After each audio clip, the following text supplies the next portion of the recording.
Yo, what is up guys, my name is Dr. Hilly and we are back with the update 2.1 on Hunt Showdown, which is bringing in some really awesome content that you definitely don't want to miss out. So in case you don't have the test server downloaded, haven't tried the patch out yet, or just don't want to read walls of patch notes, then all of the information will be here for you. This update is focused mainly on stealthier weapons, which encourages hunters to play without making too much noise while moving across the map. Even if you prefer the aggressive playstyle, you can still play with the same momentum plus having that stealth bonus of enemies not hearing your gunshots. So let's have a look at the main changes and additions to the game. We got 3 new crossbows, a silent sparks and the Winfield rifle, throwing knives, the Spectre bayonet shotgun and the combat axe. Then they made some changes to the vitality shots, which now come in 2 variants, the weaker one and the normal one, new projectile retrieving mechanic for crossbow bolts and throwing knives, and fog was introduced as a new time of day for the available contracts. They added the spectator mode so that you can now spectate your teammates when you are downed or when your hunter dies as well. Starting with the arrow type weapons, we have the crossbow. I would say this is one of those high risk, high reward weapons, dealing enough damage to down the enemy hunter with a single bolt to the body.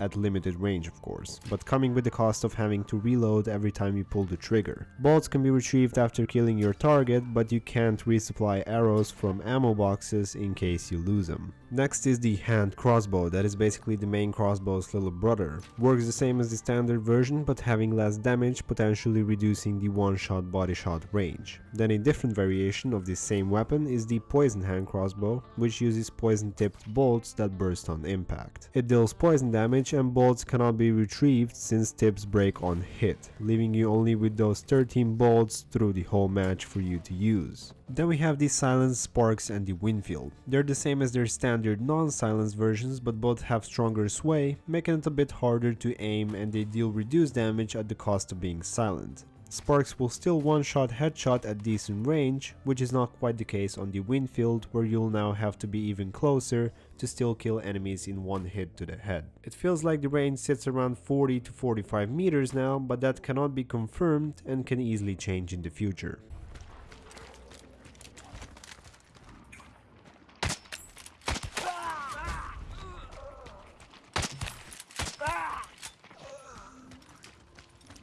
And now for my new favorite tool to mess around with, which are the throwing knives. You start the game with 6 of them, they can be used mainly for short range and can be retrieved when thrown. That also goes for knives that were thrown by the enemy or your teammate. However, if you don't have them equipped at start, you won't be able to pick them up from others. They consume stamina, but for now it seems like you can still throw them at the same pace even when exhausted.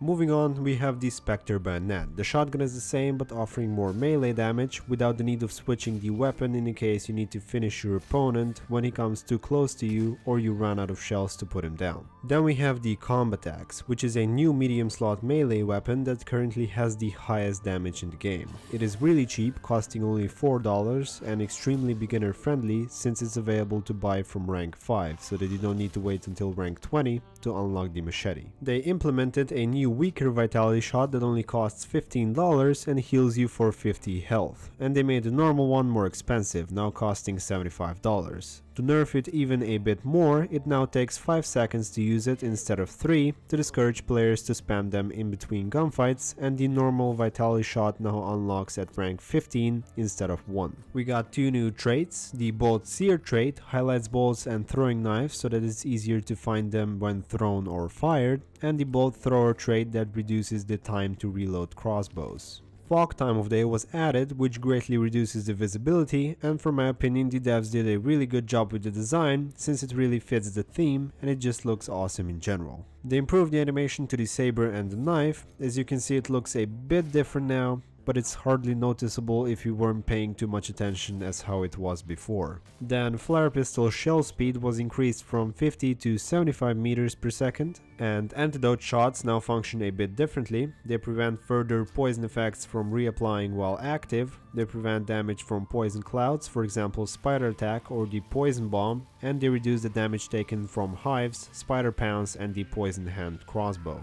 Thrown axes and sledgehammers now fly a bit slower and lose damage faster, so that means the tomahawk trait was nerfed a bit. Unspent derringer ammo is now wasted on reload if you don't fire all 4 bullets. Basic revolvers now fan a bit faster than heavier uppercut and chain pistol variants. They changed the visuals for weak and normal vitality shots. Weak ones are now in bronze color. They also reduce the damage of the nitro when shooting hunters in the legs, and they reduce the damage of compact bullets to lower torso and arm or leg shots. Stamina consumption when running was lowered, so we should be able to sprint for longer distances. Recruits now come with a weak vitality shot instead of the normal one on recruitment. And they lowered the dark side boost from 15 seconds to 10 seconds since a lot of players thought it's too OP.